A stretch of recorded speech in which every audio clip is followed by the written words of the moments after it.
Hello বন্ধুরা, তোমরা কেমন আছো? আশা করি তোমরা ভালোই আছো। তো লাইভলি বাংলাদেশের পক্ষ থেকে আমি পারমিতা তোমাদের সামনে চলে এলাম আবার একটা নতুন ব্লগ নিয়ে। তো গত ব্লগে দেখিয়েছিলাম পাঞ্জাব পার্ট 1, তো আজকে তোমাদের সঙ্গে শেয়ার করব পাঞ্জাব পার্ট 2। আর এই পার্ট 2তে থাকছে, এখন আমি যাচ্ছি আটারি বর্ডার, যেটাকে আমরা ওয়াঘা বর্ডার বলেও জানি। তো এখন বাজে দুপুর প্রায় ওই 2:30 থেকে 3টে। আর সূর্য মামা একদম আমাদের পুরো মুখে, প্রচণ্ড গরম লাগছে এবং রোদ একদম মুখে পড়ছে। ক্যামেরাটা ধরেছি, কিন্তু কতটা ছবি আসছে পরে এটা দেখলাম, মোটামুটি ঠিকই আছে, বোঝা যাচ্ছে। তো দেখো সূর্য মামা একদম আগুনের গোলার মতো উপরে বসে আছে যেন আমাদের দিকে তাকিয়ে। আর তার উপর আমাদের একদম ইন্ডিয়ার পতাকা সুন্দর হাওয়ায় দুলছে। আর সামনে দেখো একদম আমাদের ইন্ডিয়া বলে লেখা, দেখেই যেন বুকটা ভরে গেল। আর সামনে আমাদের ইন্ডিয়ার বিএসএফরা এখানে গার্ড দিচ্ছে এন্ট্রান্সে। তো আমরা সরাসরি চলে গেলাম, এই যে সিঁড়ি দিয়ে আমরা উঠছি। উঠে আমরা প্রায় 5 তলার সমান আমরা উঠেছি। তারপর আবার আমরা নিচের দিকে ধাপে ধাপে দেখো দুদিকে পুরো বসার জায়গা, আর লোকে একদম লোকারণ্য। আর এখানে জানো তো খুব সুন্দর মিউজিক বাজছিল, যেখানে তোমাকে দাঁড়িয়ে তুমি থাকতে পারবে না, তোমাকে পা তোমার দুলে উঠবেই। তো আমরাও আর সেই লোভ সামলাতে পারিনি, এই দেখো একদম চলে এসেছি এদের সঙ্গে পায়ে পা মেলাতে। খুব ভেতরে ভেতরে যেন একটা প্রাউড ফিল হচ্ছিল। এখানে আমি আর আমার ছেলে বসে পড়েছি। তো ওদের নাচ দেখলাম, আমরা একটু পায়ে পা মিলিয়ে এবার আমরা ওখানে একটা শো হয়, সেটা তোমরা দেখতে থাকো।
আর দেখুন, এই যে দেখলেন না আগে যে বিএসএফটাকে, উনি কিন্তু খুব মজার মানুষ জানেন তো, আমাদের সঙ্গে একটু ইন্টারাক্ট করলেন। ওনার সঙ্গে কথা বলে আমাদের খুব ভালো লাগলো, খুব ভালো মানুষ। তারপরে এই যে দেখুন না, দুদিকে তো এত অডিয়েন্সে এত মানুষ, প্রায় লক্ষ লক্ষ মানুষ বসে আছে। তো এই দুদিকের অডিয়েন্সকে পুরো কিন্তু উনি একাই কভার করছেন। তো হাততালি কে দিচ্ছেন না কেন, এনকারেজ করছেন সবাইকে। आप लोग क्या खाना नहीं खा के आई है यहाँ, মানে আপনি হাততালি দিতে বাধ্য। আর এনাদের দেখুন এই যে বিভিন্ন রকম সেনাবাহিনীর যে এত কিছু আমরা আগে সত্যিই কখনো দেখিনি, প্রথম এখানে দেখলাম। দেখে খুব ভালো লাগলো, মেয়ে ছেলে বোথ।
जवान एवं पाकिस्तान रेंजर के जवान एक ही समय में अपने अपने राष्ट्रीय ध्वज को ससम्मान उतारते हैं। और आज की शानदार परेड के परेड कमांडर है Shri Krishna Kumar assistant commandant one के सहयोगी सब इंस्पेक्टर विजय चौधरी।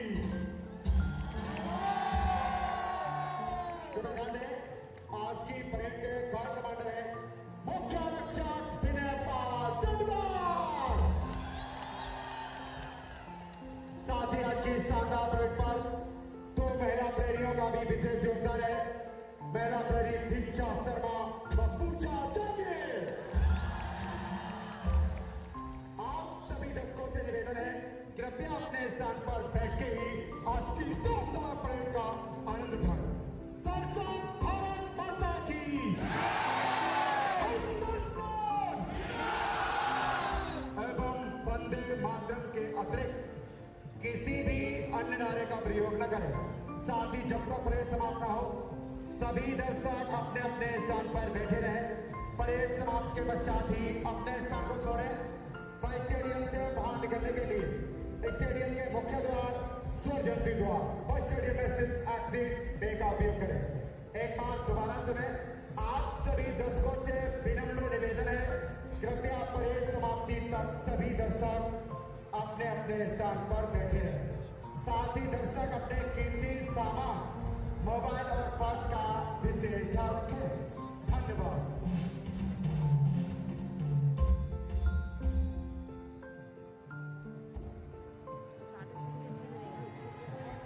সেদিকে শুরু হয়ে গেছে পাকিস্তান।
এরকম করে দেখাচ্ছে তারা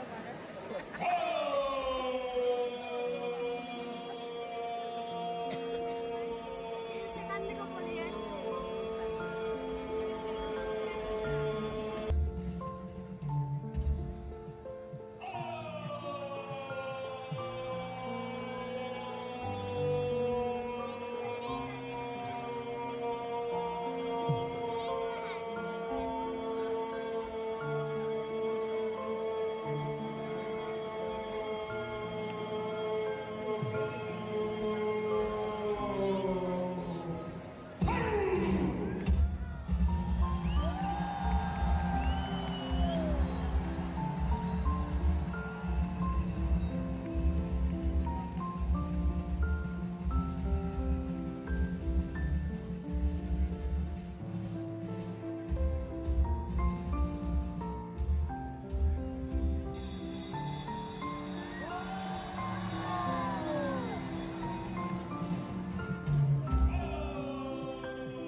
আর এখন ঠিক সূর্য অস্ত যায় আর এই একটা টাইমেই ভারত আর পাকিস্তানের ওই গেটটা সারাদিনে এই একবারই খোলা হয়।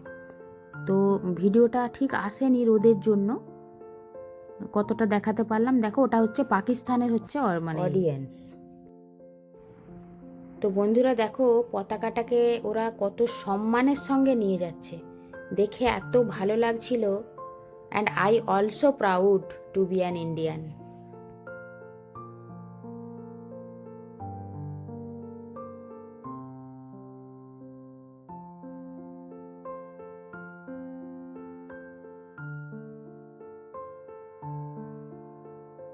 আর এই পতাকাটাকে দেখে খুব গাইতে ইচ্ছে করছিল, सारे जहां से अच्छा हिंदू से था हमारा हमारा सारे जहां से अच्छा।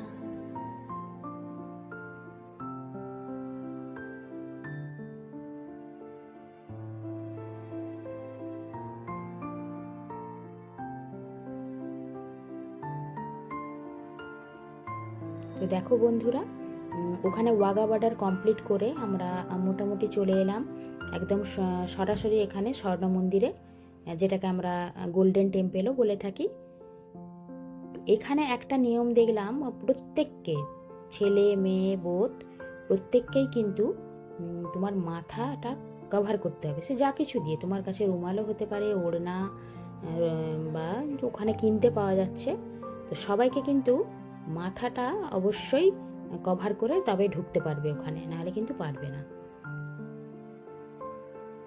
আর ওখানকার না পাঞ্জাবিদের মানে বয়স্ক থেকে বাচ্চা সবার মুখেই দেখছি, এখানে তো লাইন দিয়ে আমাদেরকে ভেতরে প্রবেশ করতে হয়েছিল। তো প্রচণ্ড ভিড়, গুতোগুতি, ঠেলাঠেলি, তার মধ্যেও আমরা প্রচণ্ড গরম, তার মধ্যেও আমরা ঢুকেছি। তো ওখানে শুনতে পেলাম বাচ্চা বড় সবার মুখে একটাই মানে ওরা একটা মন্ত্র হোক জপ, যেরকম আমাদের হয়তো হরে কৃষ্ণ থাকে ওদেরও ওরকম, সত্যানাম বা হে গুরু, সত্যানাম বা হে গুরু। প্রত্যেকেই এই জপটা মোটামুটি অনবরত করে যাচ্ছে ওরা। তো আমাদের এখানে একটা কাণ্ড ঘটে গেছিল, আমরা সবাই ছাড়াছাড়ি হয়ে গেছি। আমার মেয়ে, শ্বেতা, বাবান, রূপ, ওরা সব দাদা মৌয়ের সঙ্গে রয়ে গেছে। আর আমরা এদিকে সবাই আরও যারা গেছিলাম সবাই আমরা আলাদা আলাদা মোটামুটি ছন্ন ছাড়া হয়ে গেছি।